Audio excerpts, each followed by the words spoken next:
I am on the trail, Source Hunter.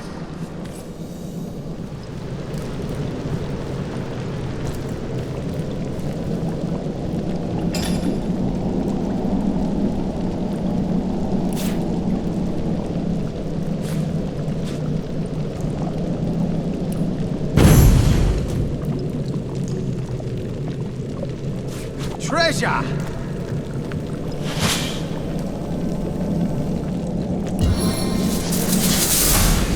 Chaos cannot hold this land for long.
Careful, I've spotted a trap.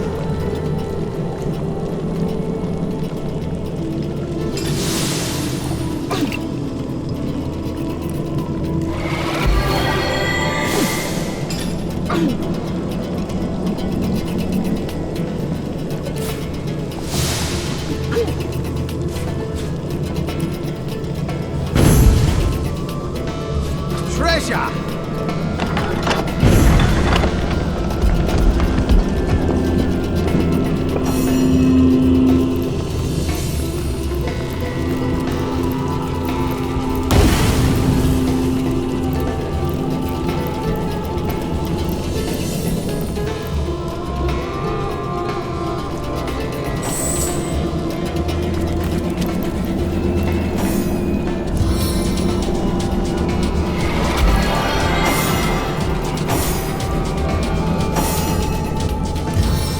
On the men.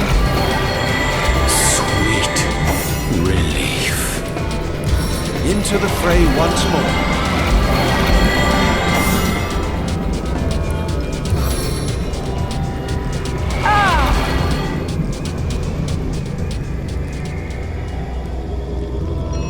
Back on my feet again.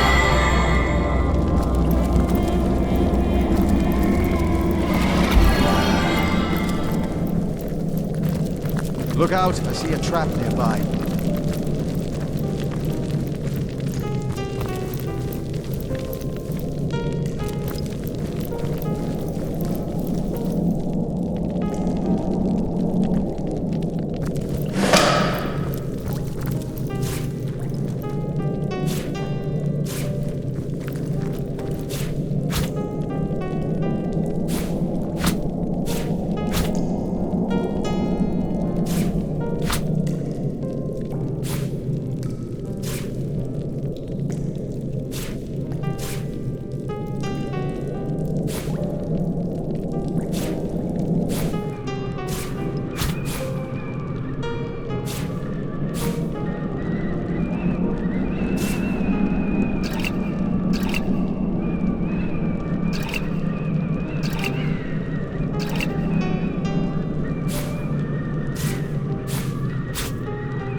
What's this? I found something.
Careful now, that's a trap.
Look out, I see a trap nearby. I've got my eyes on the prize. Careful now, that's a trap. Careful now, that's a trap.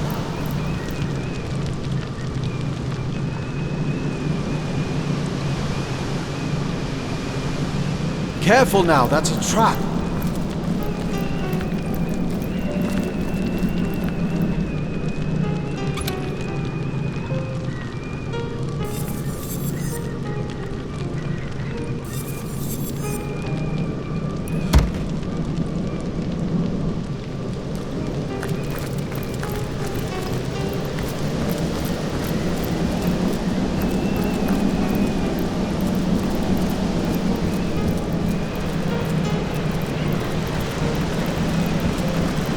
Careful now, that's a trap.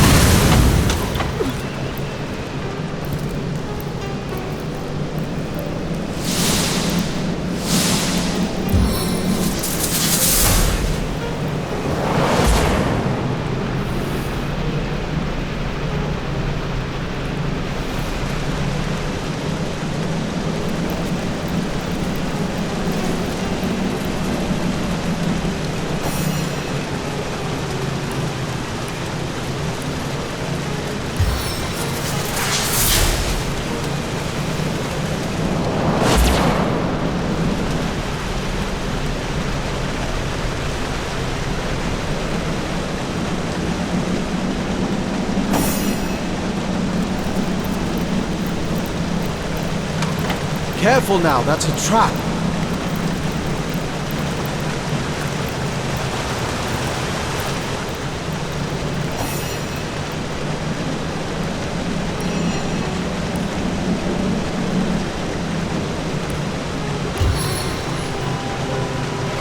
I needed that.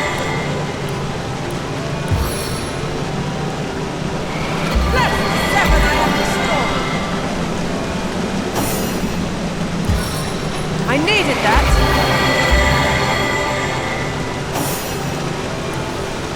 Sweet relief!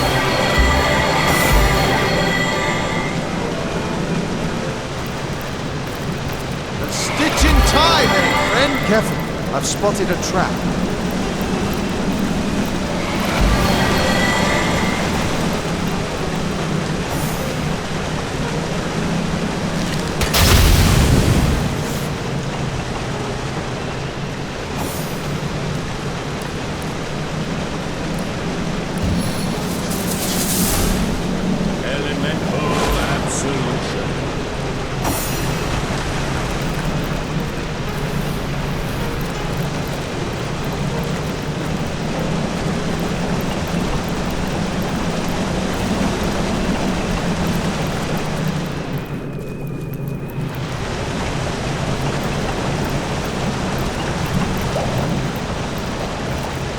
This place is fantastic. Imagine all the spectacular experiments one could get up to here. Spectacular in the right hands, horrific in the wrong.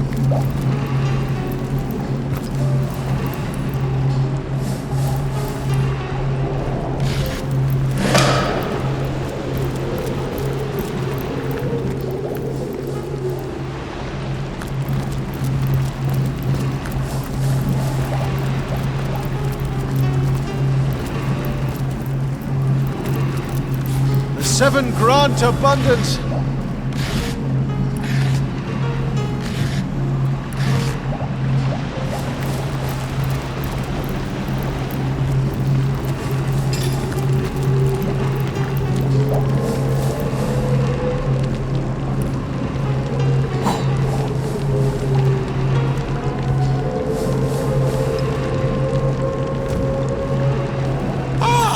Greetings, greetings! One of Cassandra's, I presume, yet rather more warm than is her preference, aren't you? And not a hint of rot. Strange, very strange indeed. But who am I to judge? I've been dead at least 100 years, and fashions certainly do change. The alchemist, of course. I think I must have had a proper name once, but there hasn't been much occasion to use it for the past several decades. No, alchemist suits me just fine, don't you think? Why, isn't it obvious? Beautiful alchemy, that science of the gods themselves. Yes, before my change, I was a regular master of the alchemical arts. Tinctures for princes' wounded pride, powders to smooth skin ravaged by time. I could craft them all with ease. These days, of course, I serve only Lady Cassandra. How she discovered a method of extending life without the use of the stone of the philosopher, I cannot say. She never revealed much in the way of secrets to yours truly. But as you can see, I'm as alive, well, nearly so, as I was many years before nature's expiration date. A kind ruler is she. Leaves me to my experimentations and my devices here, so long as I honor her occasional requests for this and that. Nightmare potions, paralysis salves, essentials for one in her line of work. I haven't heard anything from her esteemed brother in quite some years, though. Tell me, have you word of our great overlord, Brachus Rex? Is that so? Well, my point about changing fashions rings true. Yet his sister seems to be living on quite fine. Very strange considering their forge of soul, but oh my goodness. Could it be that he took his own sister? No, it's much too ghastly. Heavens, a thing like that? Well, you see, it's no secret that the great Brachus Rex and his sister, our own Cassandra, were soul-forged from a very young age. This gave them special insights into one another's psyches, and they were inseparably close. It also meant, however, that killing one would kill the other. If, say, Brachus received an arrow through his heart in battle, Cassandra might drop dead over toast and tea halfway around the world.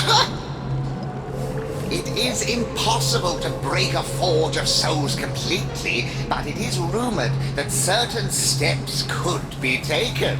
If one member of the forge were to be turned, for instance, into a half-living, half-dead creature, he or she would attain a form of immortality. Thus, the fully human member of the pair would be freed of the influence of his or her counterpart. It could be possible that it was Brachus himself who granted Cassandra this certain brand of immortality. Yes, the great king was gaining power quickly. I imagine his greatest vulnerability, Cassandra, had to be dealt with. But it is a terrible fate, you see. A lich, half woman and half corpse, unable to enjoy the pleasures of life, but only to pursue death.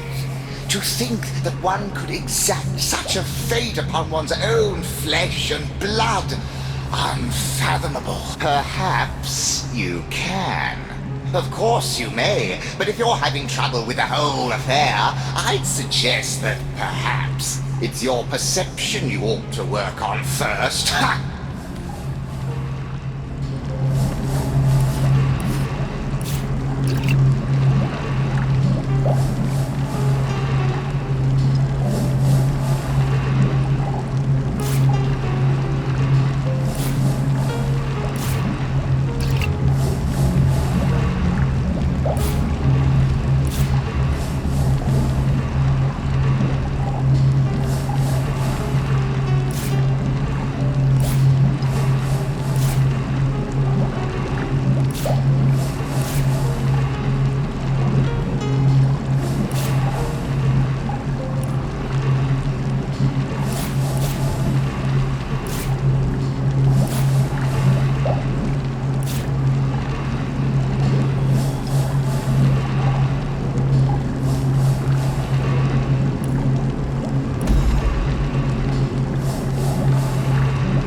eyes fooling me?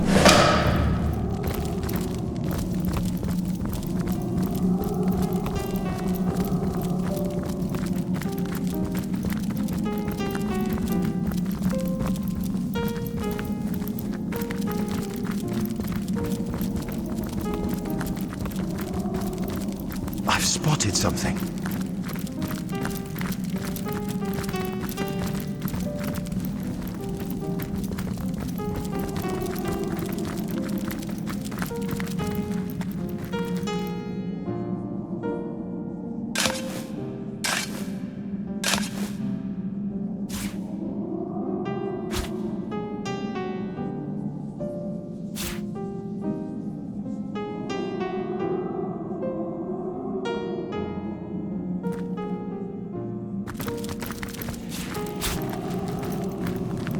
Striking it rich!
How can I help you?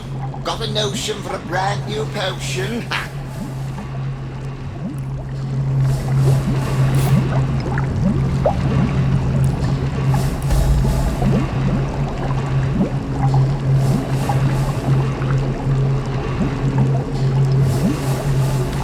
I haven't heard. Is that heaven? It could, but it is.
My friends, to indulge an old imp. I want you to know that I have been giving your history a lot of thought, for any historian worth his salt duly contemplates the events he records and researches. It is my solemn conclusion that you have been treated rather harshly, and that the harshest punishment of all was delivered unto you by your very own hands. For tell me true, what are humans worth, even if they ascend to the status of demigod, if they be void of all doubt, if they question unfailingly their duty? The demon abused a most primal emotion, and because of that, that emotion has been dubbed a weakness. Nay, I say, it is not. Indeed, it will save us yet, be it in the very last nick of time. So, chipper up, eh? Not like the near impending end of all is entirely your fault.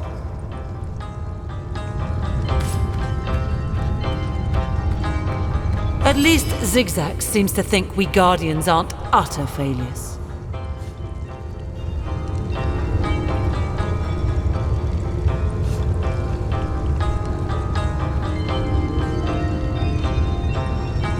I couldn't agree more. In fact, I'd go so far as to say we didn't fail at all. That may have been the gods' conclusion, but it isn't mine.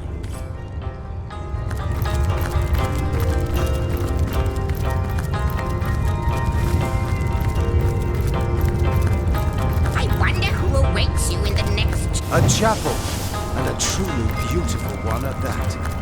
O Guardians, in whose hands rests the fate of all, I know he, the usurper, the instigator, has been trying to charm you like he once did us both before. Do not listen to him. Do not listen, for every sound he makes is another vocalization of deceit, and what is more, a ruse to mark his weakness. First he seems to mock you, then he seems to menace you, then he seems to mesmerize you. But all the while, what he really does is fear you. His desire has been long in the making. The freedom among the void that is his unfathomable dream. But I have stopped him once, and you can do so again. You have pieced yourselves back together, Guardians. You are greater now, perhaps, than you ever were. The maw of the void is chomping with big black teeth. But there is still time to kill the beast. Rise up, Guardians. Stand up. Come to me at the center of the maelstrom and stand by me. Our enemies fear us. And well they should. We'll hit the void in the jaw yet, and put a halt to its ceaseless devouring of creation. You're home. How long it's been. Potions of great and incomparable strength.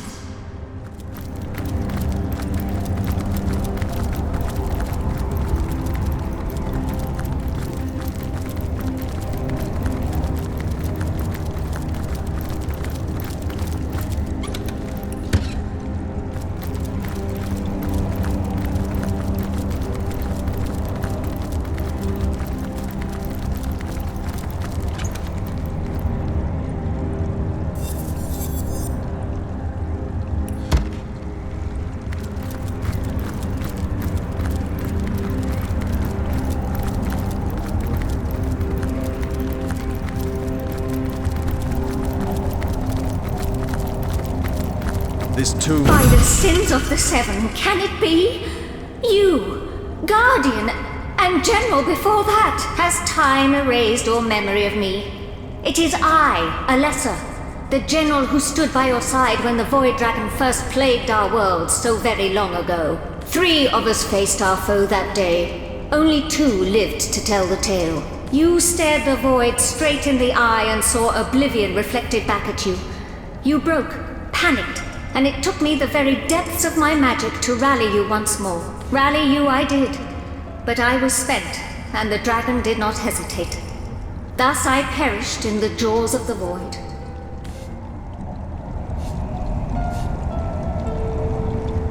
True enough, every war takes its toll, but in victory, that toll is justified. Spoken like a general should. I did what had to be done, and so did you. You did your duty and more. You gave up the rank of general to become something greater, something immortal. Guardian, protector of the God Box, protector of all creation. Oh, how terrible it must have been to be betrayed. To hear Astarte whisper, to falter ever so briefly and see the dragon rise anew.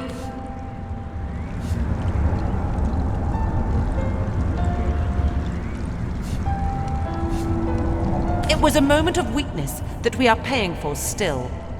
Long as the void lives, all of existence remains under threat. You shouldn't blame yourself. It would be an injustice to do so.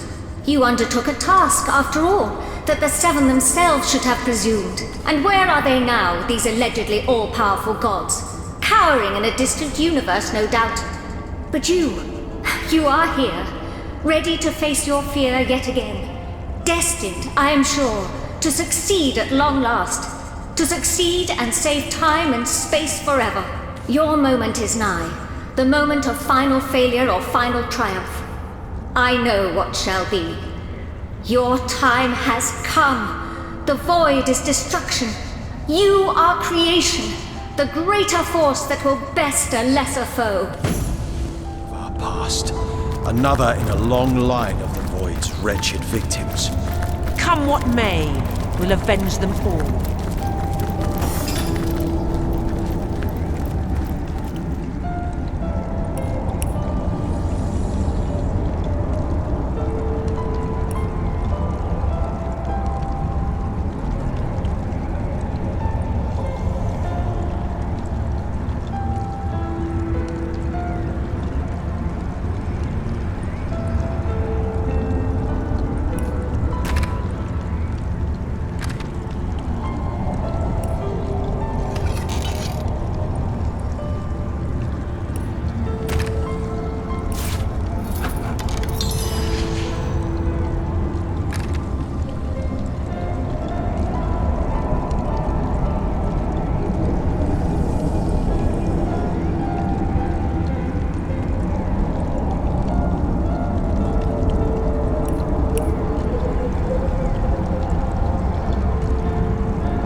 are great jokes. Oh, I could tell a joke or two. Free on a good day. Drafty in here, isn't it? Are we near a event?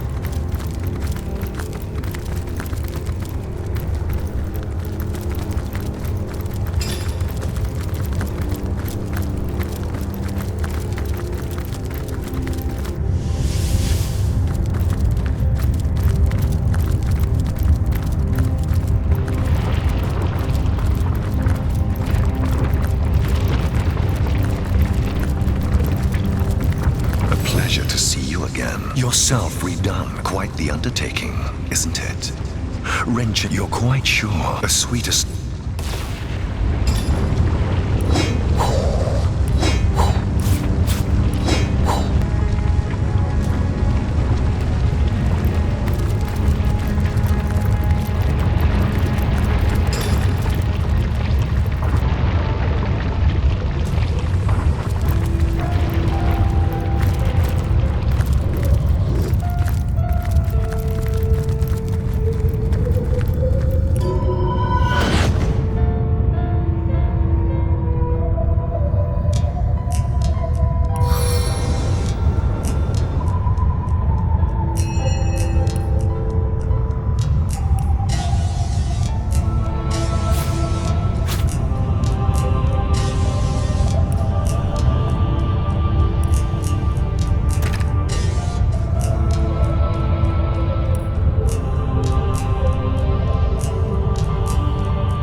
the Lion of Summer.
You call to Walgraf. He awaits your queries. Walgraf eagerly grabs the potion and quaffs it down like a cold beer on a hot day. Presently, he starts to cough, then inhales the air deeply and talks. I can speak! I can bloody well speak! This is amazing. This is... I want to sing! I want to shout! But hell's bells on a cracker. How deep and gruff I sound. And then again, last time I heard my own voice, I was but a 10-year-old pipsqueak after all. Not a weather-beaten, whip-licked, sorcerer-slaying ruffian. Oh, I can't thank you enough, Governor. Really, I can't. No gift as precious, no gift as titillating as the power of speech. Oh, those rolling R's, those teeth-flicking T's. Don't mind my crude way with words, my friend. In all those years of ever so dreary internal monologue, I haven't quite moved on from the street kid vernacular.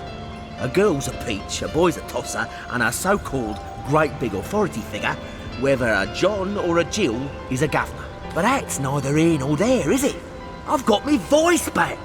I've got me strength back. And I'm more ready than ever to kick sorry, saggy sorcerer behind. On we go. The job ain't finished yet, and my dagger's dying for some action.